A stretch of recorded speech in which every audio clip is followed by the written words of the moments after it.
Estamos direto do 23º Congresso Internacional de Direito Constitucional com a nossa convidada Liliane Sobreira, que é doutora mestranda em Direito Constitucional da PUC São Paulo, especialista em Direito Constitucional, também em Ciências Criminais e Segurança Pública, professora, presidente da Comissão de Direito Constitucional da OAB de São Paulo durante o biênio 2022-2024.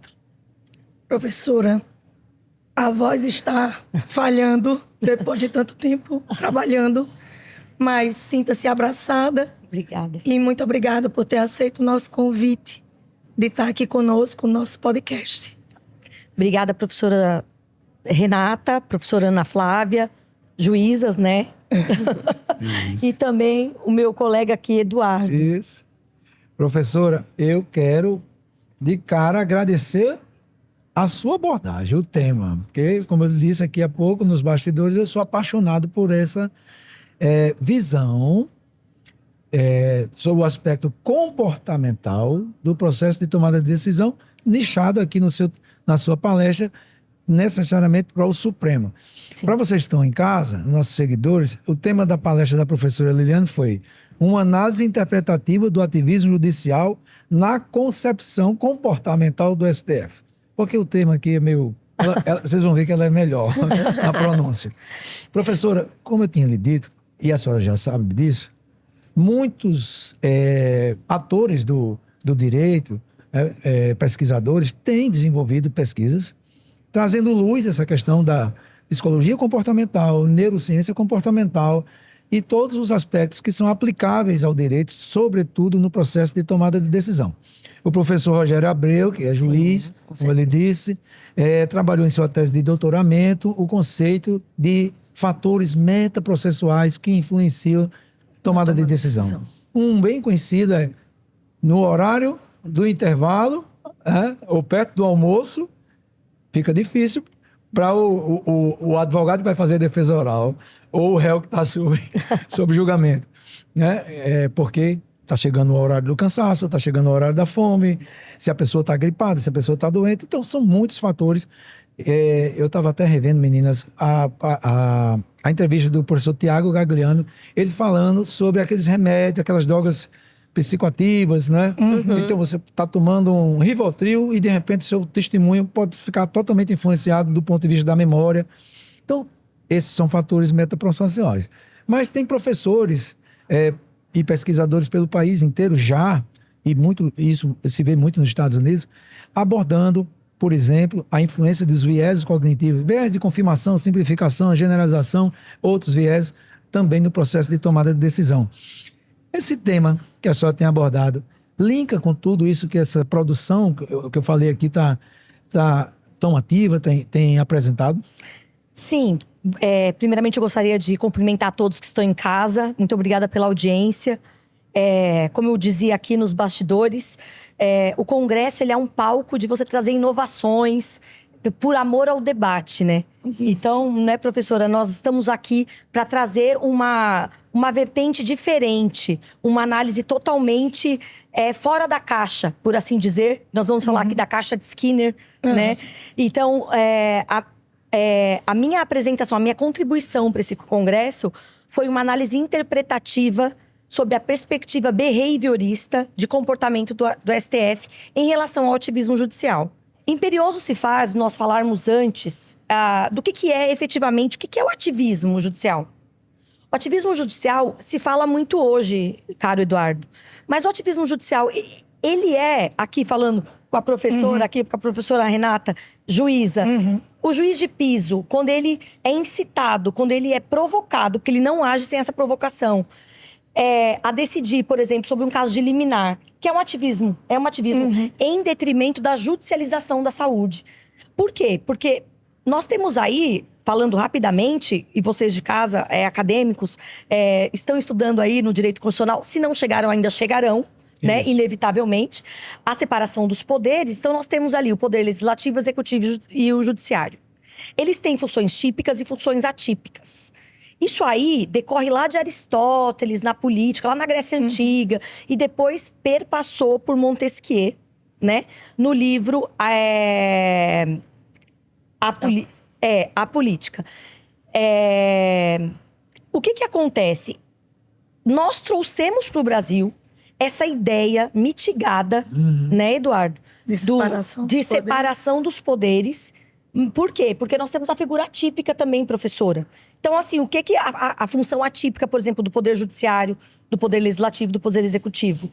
Por exemplo, o presidente da República, na função dele típica de administrar, ele pode editar uma medida provisória. Essa é uma função atípica. Mas eu aqui, retornando a falar a respeito da judicialização, ela é o aumento de demanda desenfreada. Os juízes hoje, o ministro do STF, se você procurar no Google, vocês vão verificar que o juiz ele foi incitado, os ministros foram incitados a decidir, professora Renata. A senhora não vai acreditar sobre se o colarinho faz parte do chope. Foi. A gente soube hoje aqui. Né? Então, pelo amor de Deus, como é que acontece isso? Por que isso acontece? O que está acontecendo? Será que o Poder Legislativo ele tem condições suficientes de criar normas e regras e leis que vá cumprir de imediato todas as... eu nem digo as insatisfações, não, mas as demandas do cidadão? Então fica essa provocação. Então o ativismo judicial, será que existe mesmo o famigerado, né, ativismo judicial? Ele existe, né, em certa medida, por óbvio. Não é tanto ao céu nem tanto ao mar, né, como dissemos. Mas a análise behaviorista, ela vem, Eduardo, a entender e compreender por que certos comportamentos dos ministros, eles são eivados de emoções, são aspectos metaprocessuais? De certo modo, sim. Porque não estão intrinsecamente ligados. Porque o juiz ele tem que julgar de acordo com o livre convencimento e de acordo com a lei. Mas esse livre convencimento, ele está eivado de vícios quando ele, por exemplo, é um juiz... Um exemplo, tá? Um juiz religioso, católico. Sim. Ele vai ser a favor do aborto? Um aborto que não está na lei? Ele vai conceder uma liminar para um médico fazer uma cirurgia? Exatamente. E se esse aborto, ele está causando risco de vida para a mãe, né? Mesmo assim, eu já vi decisões, né? Cara, juíza, professora aqui, Ana Flávia. O juiz indeferindo, caso que vai trazer risco para a mãe. Mas por quê? Por causa das convicções comportamentais dele. Aí a gente vem, lá no século XX, né? Final do século XIX, início do século XX, nós temos a figura de um filósofo, de um pesquisador, chamado Watson. Então, ele veio com esse estudo comportamental. Só que ele trouxe uma figura dos behavioristas, os especialistas em comportamento humano, como pessoas frias. Porque ele fazia esses experimentos em crianças. E as crianças se traumatizavam sobremaneira. Nós temos aí histórias de crianças que a gente nem sabe o que aconteceu depois, mas ele submetia essas crianças a traumas irreversíveis. E ele dizia assim, me dê uma criança... E me fale o que você quer que eu a torne. Porque o que vai importar é o meio que ela vive, o comportamento que ela experimenta e o que ela vê. Efetivamente, ele dispensou da análise dele todo pensamento e sentimento. Para ele, isso não é parte do comportamento. E aí, alguns séculos depois, muitos anos depois... veio o pesquisador, professor de Harvard, professor Frederick Skinner. Então, Skinner, ele veio, o que era um behaviorismo metodológico, se tornou um behaviorismo puro, comportamental, por assim dizer. E ele inclui esses pensamentos, esses sentimentos, nesses estudos empíricos dele. E ele fez esses estudos em ratos.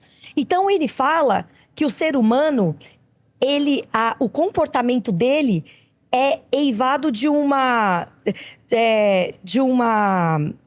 recompensa. Foi essa palavra que ele usou. E ele fala mais, ele diz assim, que nós poderíamos entender todos os seres humanos se nós começássemos a levar em consideração o comportamento das pessoas. Como que elas são, como que elas se comportam. E aí, aprofundando nesse tema, né, Eduardo, eu acabei me tornando especialista em comportamento humano, fiz vários cursos para poder entender, porque é um tema apaixonante, é um tema que ele não sai de moda, né? Ele nunca vai ficar obsoleto, né? Porque o ser humano sempre vai existir. E então, ele dizia assim, por que você acorda todos os dias de manhã? Porque você tem uma recompensa. Você acorda todos os dias de manhã, porque no final do mês você vai receber seu salário. E aí, trazendo para os ministros do STF, será que um juiz que ele veio... Isso também foi objeto de pesquisas empíricas. O ministro que ele vem, oriundo da advocacia pelo Quinto Constitucional ou do Ministério Público, e um juiz de carreira, ele tem decisões totalmente diferentes, vieses diferentes. E aí, Eduardo, indo para a temática do ativismo judicial, por que existe hoje um ativismo judicial tão intrínseco, tão latente, por assim dizer, no Supremo Tribunal Federal? Porque nós temos hoje muitas decisões monocráticas. Então, nós temos aí 11 ministros no Supremo Tribunal Federal, então nós temos 11 constituições. Montesquieu disse que aquele que detém o poder, a tendência é abusar dele. E aí foi desenvolvido o sistema de freios e contrapesos. Para quê? Para que esses... Um equilíbrio. Exato, e para que não haja abuso de poder. Como que um juiz ele pode simplesmente decidir de acordo com o seu livre convencimento, mas eivado de emoções, de convicções, de pressão midiática? No estudo comportamental, a gente fala que nós temos as nossas linguagens do amor, né? E trazendo isso também, nós temos pessoas que são totalmente pessoas que são palavras de afirmação. São pessoas, por exemplo, que são presentes, são pessoas que são tempo de qualidade. Vamos supor que eu entre com uma demanda, excelentíssima juíza Renata. E aí, o que eu faço? Já sabendo disso, como é o comportamento, eu protocolo o processo hoje, amanhã eu tô despachando com o juiz. Porque eu quero sentir o juiz. Como que ele é, como que foi, às vezes com uma conversa ou outra nos bastidores, aos embargos auriculares, né? Então eu acabo entendendo, eu saio do gabinete sabendo qual que vai ser a decisão. Por quê? Porque eu já sei que tipo de livro que aquele juiz escreveu. O perfil dele, né? Qual que é o perfil comportamental dele. Como que era a família dele. Ele veio de uma família de juízes? Ele entrou pelo Quinto Constitucional? Ele tem essa justiça intrínseca na veia dele? Ele é um positivador da Constituição Federal? Então, tudo isso tá tudo na análise comportamental. E aí, eu... estudando, né, esse tema muito apaixonadamente, né, a gente traz, assim, o behaviorismo, como que essa contribuição behaviorista, ela pode ajudar, porque efetivamente, né, a gente tá falando aqui de um instituto, né, de um estudo, né, observável, mas como que ele pode contribuir pro ativismo judicial? E eu descobri que as decisões judiciais, elas também têm viés totalmente psicológicos. Não é apenas uma decisão... Não é simplesmente o livre convencimento e a lei. Sim. Mas o juiz, ele vai decidir de acordo com a vivência dele. Um juiz, por exemplo, que teve os pais separados. Para ele é normal fazer um divórcio, será? Ou nós falamos também nesse comportamento que o Skinner, ele leva em consideração o sentimento e o pensamento. E o que são os pensamentos? O pensamento, se você não tratar... ele vira um sentimento e esse sentimento gera uma ação. Então, quando você passa por um trauma de grande impacto, por exemplo, qual que é a sua tendência? Sua tendência, Renata, você tem dois caminhos. Ou você vai ter aversão àquele comportamento, ou você vai replicar aquele comportamento. Isso é cientificamente comprovado. Os escritórios de psicologia hoje estão todos trabalhando com psicologia cognitiva comportamental. Exatamente. Por quê? Porque a psicologia cognitiva comportamental, ela não vai atuar somente no sintoma, mas ela vai na causa do problema. E aí, o que a gente traz? A gente tem bastante viés de confirmação, pressões inconsistentes. E existe também, não sei se vocês já ouviram falar desse termo, né? Porque são tantos termos jurídicos, a gente fica até tonto, né, Eduardo? O ativismo pode ser estratégico. Sim. Pois é. A análise behaviorista, ela avança na ideia dessa estratégia judicial, como os ministros, por exemplo, como eles podem se influenciar pela política pública, por exemplo. Ele se influencia pela política. Esse juiz aí, ele é mais ideológico, ele é, geralmente, né, é mais estudioso, ele é adepto da política. Aquele juiz, por exemplo, porque era maravilhoso, por exemplo, nós temos no Brasil, nos Estados Unidos, nós temos, salvo o melhor juízo, 7 artigos na Constituição e pouquíssimas emendas. Sim. No Brasil, nós temos mais de 254 artigos e mais de uma centena de emendas. Então, mas será que tudo isso não decide o caso concreto? Não decide. Por que que a inteligência artificial, ao meu ver, trazendo isso para o comportamento humano, ela não vai ser de grande relevância tecnológica, pode até ser que sim, mas de uma relevância, porque existe a eficiência e a eficácia. Se você não entende do que você está pesquisando na inteligência artificial, você não sabe se ela te deu uma resposta certa ou errada. Então, as decisões elas têm que ser revisadas. O Supremo Tribunal Federal hoje tem a inteligência artificial, o Victor, né? Que, para repercussão geral, por exemplo, é excelente. Você saber qual caso você vai decidir ali, tem as demandas repetitivas. Mas o que adianta você ter um sistema tecnológico, todo tecnológico bom, né? Para dar uma agilidade nas decisões, se lá dentro os seus vieses cognitivos, comportamentais estão todos eivados de traumas, de situações que você viveu na sua vida e que você acaba trazendo isso pro processo. O que era para ser extra autos, Eduardo, acaba sendo No processual. Se exato. materializa nos autos através da decisão. E o juiz acaba aplicando a convicção comportamental dele no caso concreto.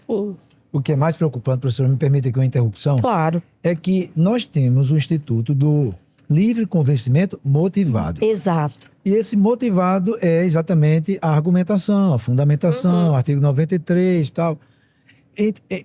Tudo o que a senhora falou é uma realidade estudada, como a gente estava comentando, né? Ciência comportamental, seja do ponto de vista psicológico ou neurociência, e observável empiricamente, porque essas ciências são empíricas. Sim. Né? Elas são interpretativas, mas sempre com base em dados empíricos. Essa motivação, ela muitas vezes disfarça esses vieses e a gente tem aquele jogo de palavras que no final estão escamoteando esse histórico emocional. Exato. Eu quero aproveitar sua fala para dizer o seguinte, não sei se a senhora já conhece a obra de Daniel Kahneman, Rápido e Devagar. Já viu? Duas formas de pensar. Ele fala em sistema 1 e sistema 2. Sistema 1 é o sistema intuitivo. Então, se eu estou enviesado por viés de confirmação, eu faço como o ministro Luiz Fux disse a uma entrevista ao Conjur. Eu primeiro decido e depois eu fundamento. Exato. Se eu estou pela ancoragem, eu concedi uma liminar no mandado de segurança. Quando eu vou fazer a sentença, eu confirmo a minha liminar. E tem, às vezes, eu concedi a liminar, o tribunal cassou a liminar, não por um motivo de mérito. Vamos supor, anulou a minha liminar. E ao invés dele manter, ou ele segue uma linha de ancoragem de que ele não deve confirmar o mérito, porque a liminar foi cassada e não importa o motivo. Então, são várias situações em que o sistema 1, o emotivo e o intuitivo, ele influencia o processo de tomada de decisão. A senhora fala nessa influência do comportamento no STF com relação ao ativismo. Então, seria exatamente essa influência do sistema 1 que Daniel Kahneman fala, a parte emocional, intuitiva, nessa passada, alguns disseram aqui, além da competência, para inovar normativamente, através de decisão judicial, e isso motivado por essas questões comportamentais, é exatamente isso? É mais ou menos isso, Eduardo. Por quê? O juiz, quando ele é instigado, provocado a decidir, estamos com a juíza aqui, né? Ela vai dizer... Ela tem que decidir, ela não pode dizer assim, eu não vou decidir isso aqui, viu? Não, me dê um tempo porque o legislativo precisa criar uma lei. Isso é um absurdo. E se for caso, por exemplo, de direito à vida, é uma colisão de direitos fundamentais. E o direito à vida tem que prevalecer. A gente já viu que o direito à vida não é absoluto, mas em colisão com outros direitos, por exemplo, um direito, por exemplo, a uma liberdade de expressão, ele vai se sobressair. Mas, quando você fala, por exemplo, do comportamento humano, eu estagiei no Ministério Público de São Paulo, à época, quando era estagiária, e estagiei também no Tribunal de Justiça de São Paulo. Tive a oportunidade de trabalhar com juízes depois, assistente de comissão em segunda instância, muito nessa área criminal, muito nessa área de E aí eu presenciei um belo dia que nós estávamos cumulando uma vara, eu como estagiária, a juíza tinha acabado de ser assaltada. E nós pegamos um roubo naquele dia. Que decisão vocês acham que ela ia tomar? Decidir. Ela ia falar assim, não, isso aí não tem qualificadora, é um simulacro, a arma de brinquedo. A senhora concorda? Não tem como. Ela tem que se despir. O Poder Judiciário tem que se despir emocionalmente, tirar o eu dele, o comportamento dele. Porque isso eu tô falando da parte comportamental, Eduardo. Porque em se falando de política, existem muitas decisões com vieses políticos. Com certeza, a parte né? ideológica. Principalmente na mudança de entendimento. Isso. Nós temos aí, por exemplo, vamos citar aqui o STJ. Nós temos turmas no STJ com divergência. Entendimentos. Entendimento divergente. Ideológica e política. Exato. Aí dentro da turma, você não vai analisar somente o comportamento de um ministro. Você tem que analisar o comportamento de toda aquela turma ali. Do grupo. Pelo menos do relator e do revisor, né? E do segundo revisor. Isso. Né? Por quê? O que acontece quando você faz essa análise mais acurada, essa análise mais eficiente? Você acaba mudando o comportamento do revisor, Sim. trazendo ele para perto, e ele acaba pedindo vista e acaba mudando até o voto dele.